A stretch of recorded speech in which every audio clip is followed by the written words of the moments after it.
Ya, saudara, bagaimana pengaruh vaksin Sinovac terhadap imunitas tubuh? Kali ini kita telah terhubung dengan dokter spesialis penyakit dalam, Dr. Susila Utama. Om Swastiastu, dokter. Om Swastiastu. Ya, baik dokter, terkait dengan vaksinasi, di mana untuk kali ini kan diprioritaskan untuk tenaga kesehatan pada tahap pertama, dokter. Bagaimana sebenarnya reaksi atau sebenarnya akurasi dari vaksin Sinovac ini, dokter? Ya, baik. Terima kasih. Jadi vaksin, ya termasuk Sinovac, itu ada dua hal yang harus kita pastikan. Yang pertama adalah efektivitas, yang kedua adalah safety. Efektivitas adalah efektivitas daripada vaksin itu kemampuan vaksin itu membentuk antibodi pada orang yang dikasih vaksinasi. Ya. Yang kedua adalah safety, harus diyakinkan bahwa vaksin yang diberikan adalah aman. Jadi aman dari efek samping. Nah, untuk vaksin yang akan diberikan, Sinovac itu sudah melewati uji klinis, sudah melewati fase-fase yang cukup panjang juga dan melibatkan lebih dari puluhan ribu subjek. Dan sudah ada bukti-bukti bahwa memang efektivitasnya cukup baik dan safety-nya dari sisi keamanan sampai saat ini tidak ada suatu efek samping yang mengkhawatirkan. Demikian. Jadi aman dan efektif, itu yang penting. Baik, di sini juga terkait tentang efektivitas. Tadi dokter sendiri yang menyatakan jika uji klinis yang sudah dijalani ini mendapatkan predikat cukup baik. Lalu apa saja yang kemungkinan bisa timbul dari pemberian vaksin ini, dok? Ya, oke. Jadi untuk pemberian vaksin, namanya kita memasukkan, kalau Sinovac itu adalah, saya jelaskan sedikit tentang Sinovac. Sinovac adalah vaksin yang unactivated. Nah, unactivated itu adalah vaksin virus yang diinaktifkan. Inaktif itu artinya dimatikan. Ya. Tetapi virus yang dimatikan itu, yang diberikan ke tubuh yang divaksinasi itu, mempunyai kemampuan untuk menstimulasi, merangsang terbentuknya antibodi. Sehingga kalau orang itu terpapar oleh virus, dia sudah mempunyai kekebalan. Ya, itu yang penting yang harus kita pahami dulu. Yang kedua adalah virus yang dimatikan itu tidak akan mungkin menimbulkan penyakit. Artinya tidak usah khawatir kalau kita diberikan vaksin akan malah timbul COVID. Karena virus yang diberikan itulah virus yang mati. Tetapi virus yang mati yang mempunyai kemampuan untuk membentuk antibodi. Nah, sekarang apa yang bisa terjadi? Efek samping atau bilang istilahnya KIPI, kejadian ikutan pasca imunisasi. Kita tahu sudah punya pengalaman dengan vaksinasi sudah cukup lama bahwa ada yang namanya reaksi lokal, ada namanya reaksi sistemik. Ya, reaksi lokal bisa berupa nyeri di tempat suntikan, atau merah, penebalan tanda radang, dan kemudian yang sistemik bisa berupa demam kadang setelah vaksin. Itu pun kejadiannya relatif sangat kecil. Jadi kita tidak perlu mengkhawatirkan efek sampingnya dulu sebelum kita mendapatkan vaksinasi. Karena dari uji klinis sebelumnya sudah terbukti bahwa kejadian ikutan pasca imunisasinya juga sangat kecil. Demikian. Baik, dokter, terkait dengan vaksin ini, dokter, vaksin Sinovac merupakan virus yang dilemahkan, gitu, dokter ya.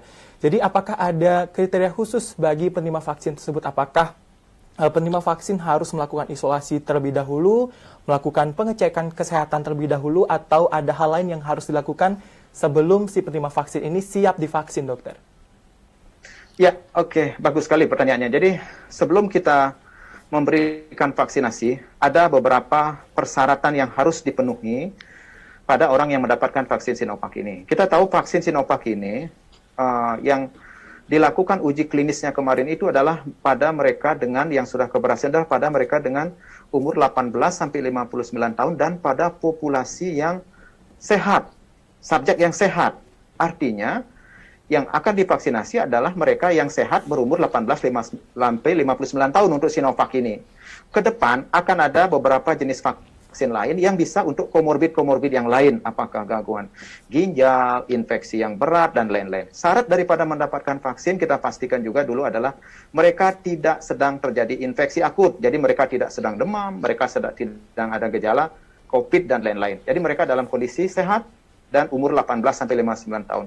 Dan seperti kita ketahui, sasaran daripada vaksin yang akan diberikannya adalah yang pertama, tenaga kesehatan yang berumur 18-59 tahun dan yang tidak mempunyai komorbid, tidak mempunyai penyakit penyerta yang lain. Baik. Selain itu berarti untuk mereka yang belum atau tidak bisa menerima vaksin, itu untuk sementara tidak akan divaksin berarti ya, Dok? Dengan menunggu vaksin lainnya? Ya, betul. Target kita sebenarnya tujuan vaksin itu ada 2. Ya.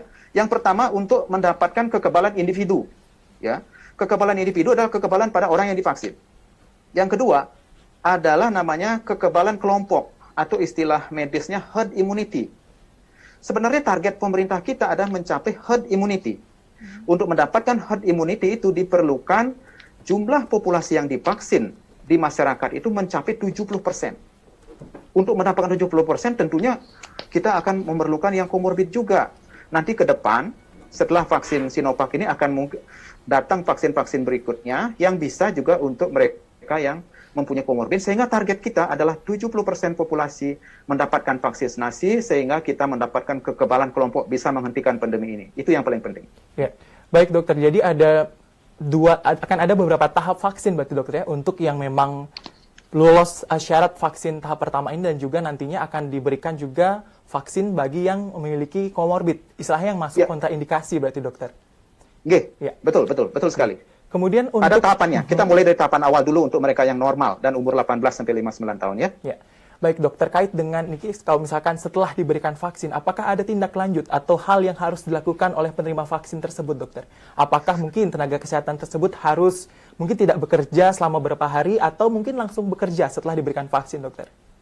Oh, tidak ada aturan harus tidak bekerja setelah vaksinasi karena efek lokal atau sistemiknya sangat minimal ya. Jadi tenaga kesehatan tetap harus bekerja kembali. Cuma yang saya ingin ingatkan lagi bahwa vaksinasi bukanlah segala-galanya dalam menghentikan COVID. Setelah vaksinasi kita semua harus tetap mengikuti protokol kesehatan.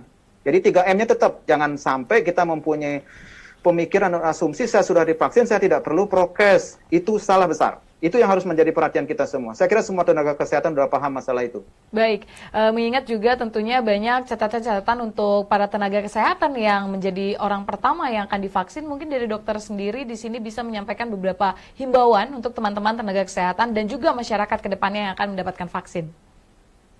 Ya, terima kasih. Jadi untuk semua, baik tenaga kesehatan maupun bukan tenaga kesehatan, jadi tujuan vaksinasi itu adalah sangat baik, di mana kita ingin membentuk antibodi atau kekebalan terhadap infeksi virus ini. Jadi dengan memberikan vaksin tersebut akan menstimulasi atau memicu munculnya kekebalan terhadap virus SARS-CoV-2 atau COVID-19 ini. Marilah kita bersama-sama mengikuti program vaksinasi karena bagaimanapun sebuah vaksin yang sampai sudah ke masyarakat itu melewati proses tahapan yang sangat panjang.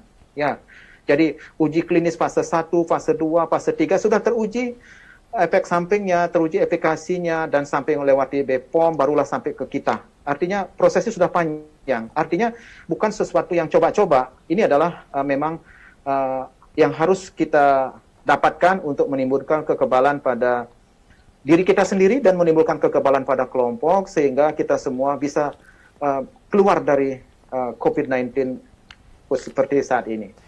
Baik, terima kasih dokter, dan semoga saja masyarakat tidak ragu lagi ya, Ovi, ya, terkait dengan vaksinasi ini.